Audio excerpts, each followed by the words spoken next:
Welcome to part 2 of unravelling the complexities of bridging, holiday lets and let to buys. Again, presented by Roger Morris. So without further ado, Roger, I'll let you take it away.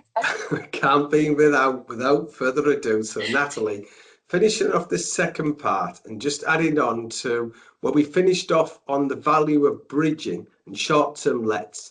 It's all about equity acceleration and the world of day one remortgages. What is a day one remortgage? We have explained this in earlier presentations on the absolute basic. In 2007, a day one remortgage was the following. You would first purchase a property with bridging. With the time it was Newcastle Building Society did bridging, and the exit would be with Mortgage Express. They were two major players in the marketplace. So you purchase on the morning with bridging. At lunchtime, you would exit and go on to a 35-year buy-to-let mortgage with Mortgage Express. So two lenders, two mortgages, all done in one day. And suffice to say, unfortunately, there was a lot of fraud done in that particular area, and that was the demise of Mortgage Express. With it came real concerns from mortgage lenders at the time not to allow a refinance on a buy-to-let within 6 months and a residential within 12 months. But now it's become, with all the extra security measures that we've got in place and the logical reasoning of understanding of why you'd want to refinance so quickly after purchase of refinancing a property, but specifically around the improvements to the equity position because you've made strategical and proven improvements to the property. So when I look to buy a property, I look to buy, in effect, the worst property on a street. So imagine a street of Victorian terrace properties, all the same, all 2 or 3 bedroomed properties. If you can actually buy the cheapest one on the street and increase the property's value by doing internal renovations and move it up to equal to or close to the most expensive property on the street, you've accelerated the equity position. But it's by looking at how you strategically improve the property that becomes so important. CHL Mortgages for Intermediaries and Moda Mortgages are happy to do day one remortgages. And it's ultimately, it won't be a day one remortgage. It won't be where in the morning we're doing the bridging and in the afternoon we're doing the buy-to-let. What it means is the property will be refinanced within the 6 months of the ownership point. And it could be where what they're wanting to do is they've got the rights to extend the leases, which is a very quick way to accelerate the property's equity, or they want a capital raise to basically pay for the refurbishment costs. All these different things work. So let's give you a really good example of how this works. So let's just say that the landlord that you were working with has found a property for sale in Birmingham for £250,000. The property is definitely will benefit from a refurbishment. They're able to secure bridging finance 75%. And what they then will do from their own cash reserves is they want to undertake refurbishment of the kitchen, put in a full central heating system as it doesn't have one, do a complete painting and decorating inside and out of the property and replacing of all carpets. They want to undergo replacing single glazed windows for double glazed windows and composite front and rear door, and they want to install a new bathroom. You're able to do this a lot of the times a lot more cost effectively than you would if it was for your own residential property. You might be able to sort second-hand kitchen and second-hand bathrooms, because remember, you're not going to live in that property and tenants don't expect new kitchens and bathrooms every time they move in. They just want the property in a good, working and well-maintained order. And all these are classed in theory as like-for-like expenses in your tax return, especially on those early years of owning the property. But by spending that £35,000, you will increase the property's value in this example by £60,000. So a landlord has purchased the property, use short-term finance because A, it wasn't in a lettable condition, and B, the current EPC certificate was an F rating. But by doing the replacement to the heating system and putting a combi boiler in and getting the E rating, and also making the property lettable, it's really increased its value and obviously its monthly rental return. With CHL, subject to the ICR fitting, we'd happily consider an 80% loan-to-value mortgage. Sometimes to get the maximum LTV, because the landlord wants to extract as much of the equity position as possible, 80% mortgages have now made a good return. And just remember the consideration of those larger lender fees, for example, 5% can, in certain situations, be added above the LTV of 80%. This allows the additional borrowing of £60,050 because not only the accelerated equity position, but also the accelerated LTV position. So that double benefit. And that's again subject to underwriting rules and the rental expectancy confirmed by the valuer. But CHL and Moda Mortgages will allow that refinance to occur within that 6-month period. So we're now moving on to all things holiday lets. Now, I really want to emphasize the word holiday let doesn't just mean renting or financing one of the properties in front of you. If we think and we had to explain to somebody what a holiday let was, we most likely would default to saying, well, a holiday let mortgage is arranging finance on one of the properties in front of you. But actually, holiday lets cover a much wider spectrum. They can also cover the financing of a property in one of our industrial towns, like Wolverhampton. For CHL Mortgages for Intermediaries, Wolverhampton is our #1 destination for holiday lets or a holiday let product. And it's obviously not to be rented out for people to go to Wolverhampton on a holiday. It's for people to rent the property out on a short-term let, service required proposition where they are working away from home. So holiday lets covering both working accommodation for people working away from home as well as holiday let accommodation. Now, the property for holiday lets can be valued on an outer season, mid-season and high season basis, and take into account the extra income those properties will be able to generate on a daily, weekly or monthly basis, which is much higher than the standard AST. However, some lenders, CHL being one, will only value the property on a 6-month AST basis. So if you're looking at some of these more higher end expensive properties in Cornwall and the Lake District, where you need that accumulative income from low, mid and high season, then again, you need to check out the underwriting. But because holiday lets is such a comprehensive term to a property that's rented out with all amenities included and not on a 6-month basis, but on a short-term basis, then that's what we're going to cover off today. And that serviced accommodation now covers with new rules. And I want to emphasize one point, that now any property rented out on a short-term let basis, so if that property itself is actually rented out on Airbnb or the property is rented out with a local agent, then there's new legislation that's just come in, and it's the new fire safety regulation for serviced accommodation in England, ensuring guest safety. In idyllic landscapes of serviced accommodation and cottages across England, safety has always been the top priority for both property owners and guests. The assurance of a secure and established stay-in is paramount. As such, it's crucial to stay informed about the latest fire safety regulations that came into effect on the 1st of October 2023.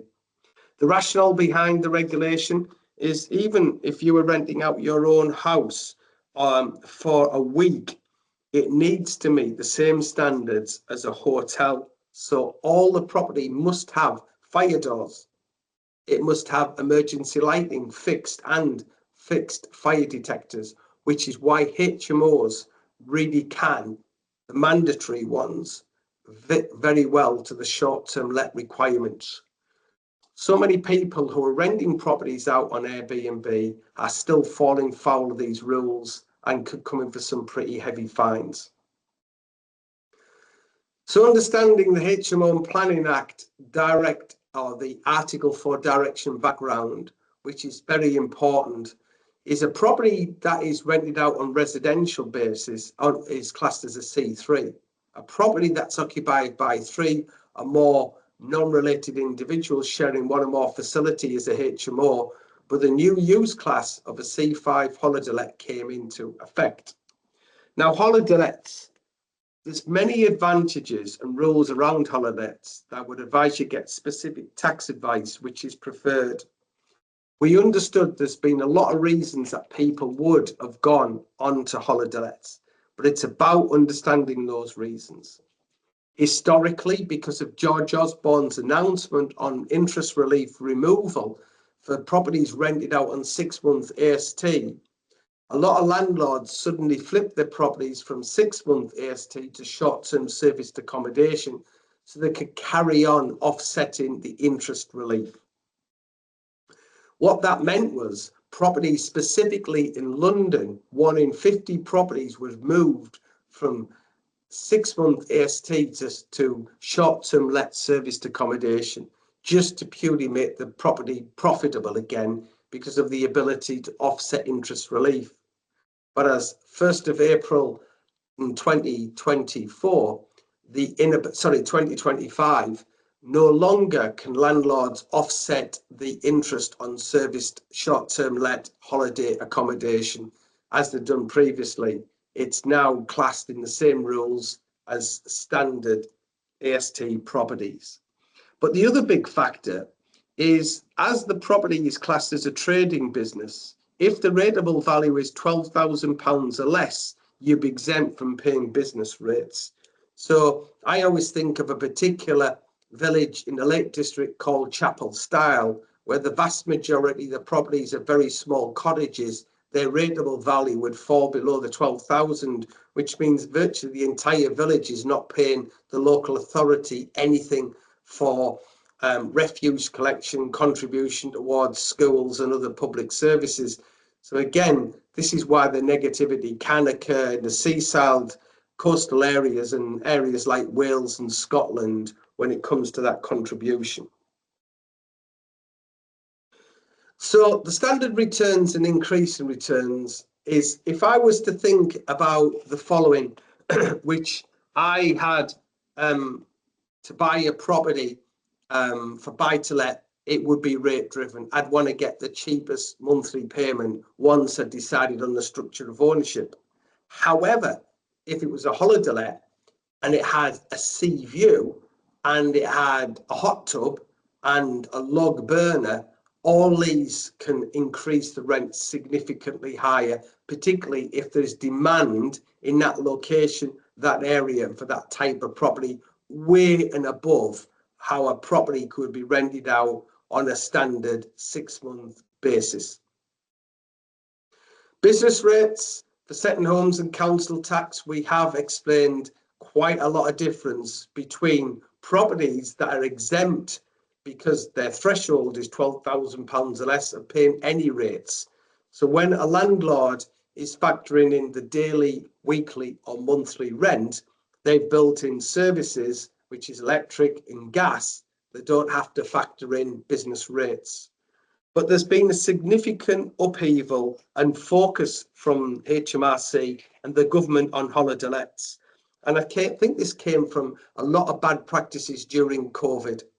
During COVID, there was estimated to be about 50,000 holiday let properties. However, a significant number of people who had second homes suddenly converted them to a holiday let to be able to get the benefits and the income that was there to support small businesses from the government. Some would see that as deception, and HMRC tried to pursue these individuals, but since then there's been quite a negative focus both on regional local authorities, devolved nations on second home holiday lets, and therefore there's been some quite strategic changes in taxation. No longer can you claim interest relief regardless of your tax bracket. It's now classed exactly the same way as interest relief is classed on standard AST 6-month buy-to-let properties.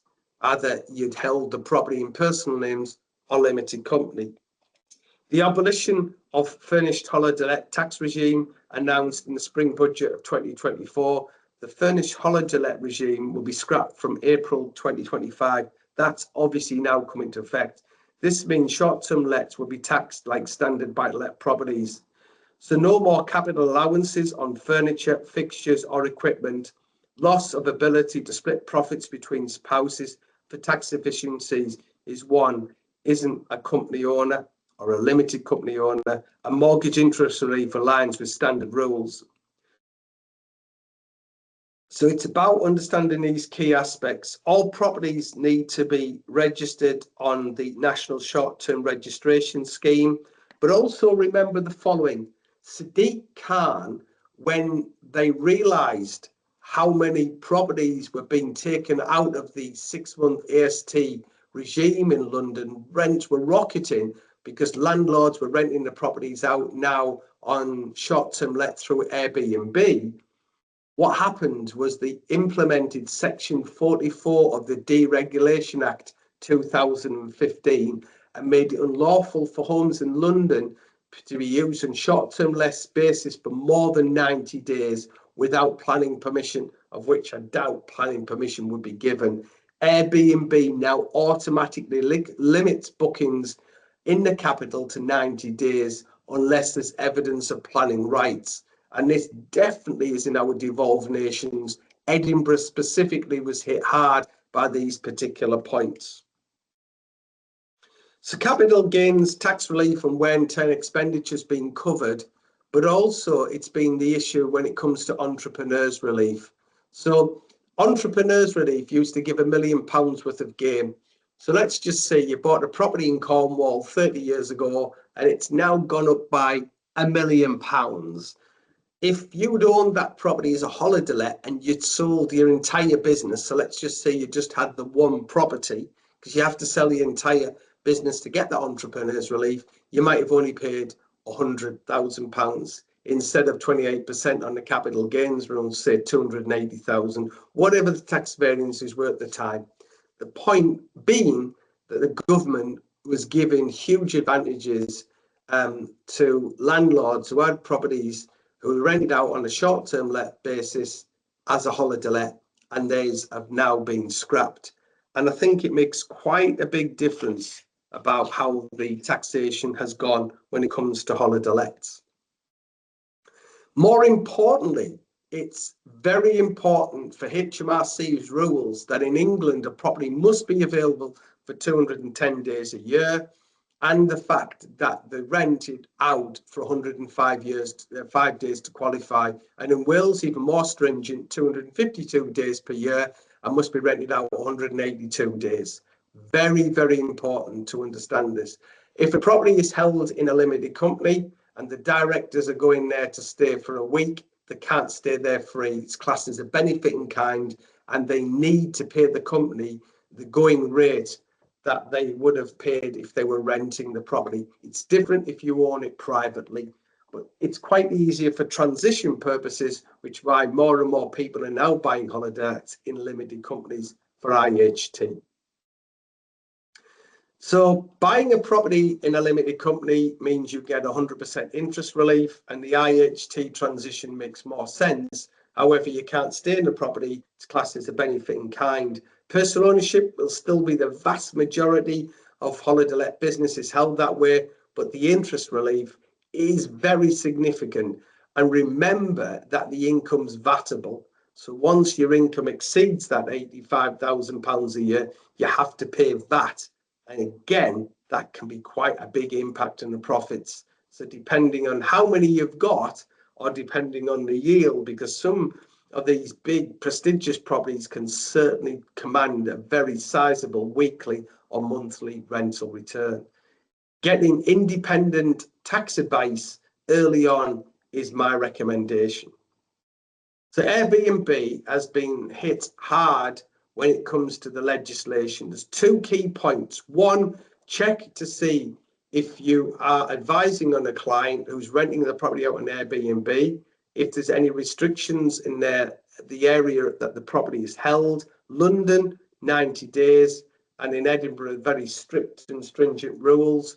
But remember also, before a property can be legally rented out, it needs to comply to the Fire Regulation Act for serviced accommodation that came in October 2023. And all income is potentially vatable.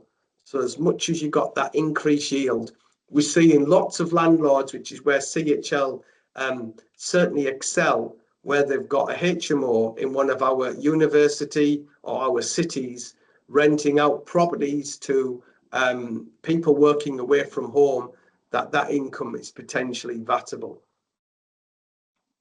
So I hope that changes your mindset of the definition of holiday let. Holiday let isn't just for holidays, it's a definition that covers serviced accommodation for people who are professionals working away from home on business, not on holiday. Covering off now, let to buy. Let to buy has decreased in business significantly since the increase of secondary stamp duty for second homes and buy to let. That extra 5% in England, 6% in Wales, and 8% in Scotland put an awful lot of people on retaining their current residential buy to let, the residential property, and converting it to a buy to let. So I need you to now think about the following. What can be done if the landlord has come to you wanting you to arrange the purchase of a new family home, and they want to retain their existing residential as a buy-to-let. So let's look at the following example. And I'm going to make this simple for math purposes, but you do have to work the math out. This doesn't work for everybody, depending on the value of the current home and the value of the house that want to buy as their new residential property. So in this particular one, the existing residential where they live, they'd like to convert it to a buy-to-let. They'd like to have it as part of their long-term pension provision. It's currently worth £100,000. I did say I would do this for ease of math. So the current residential property is worth £100,000, and they would like to retain this and convert this to a buy-to-let.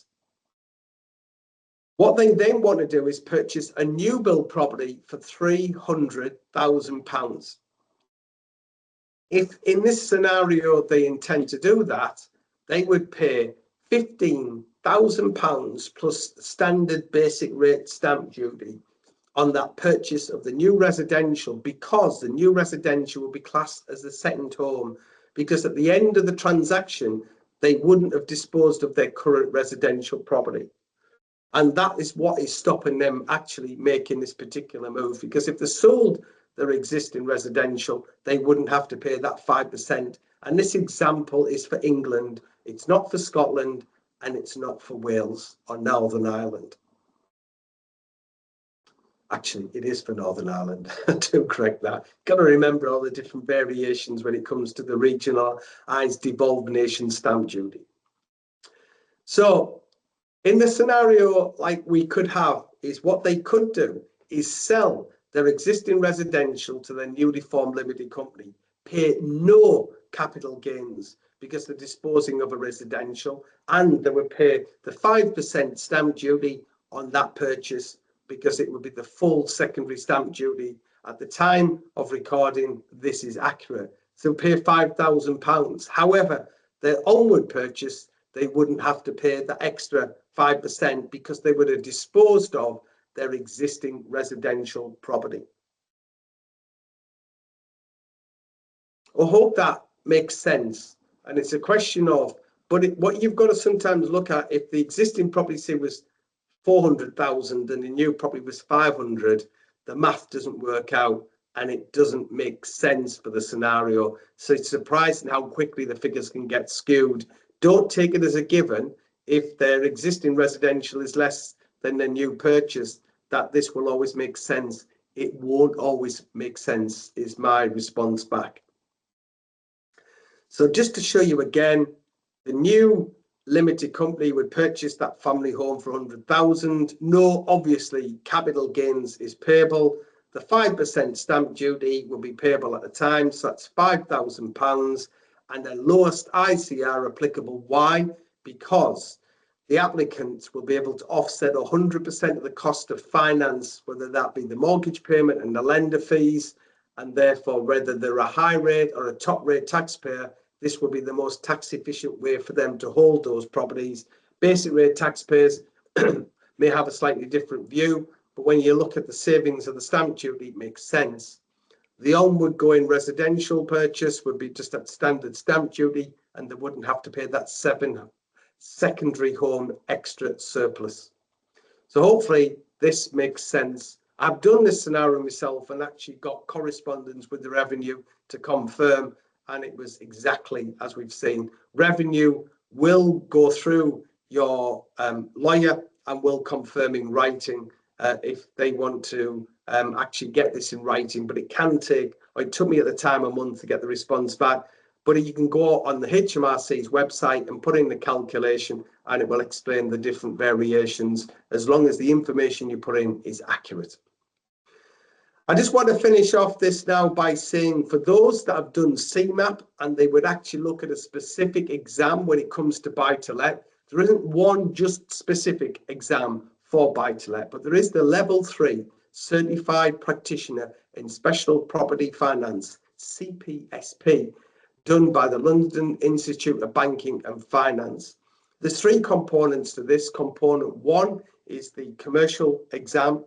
Component 2 is the bridging short-term finance, study material and exam. And lastly is the buy-to-let section.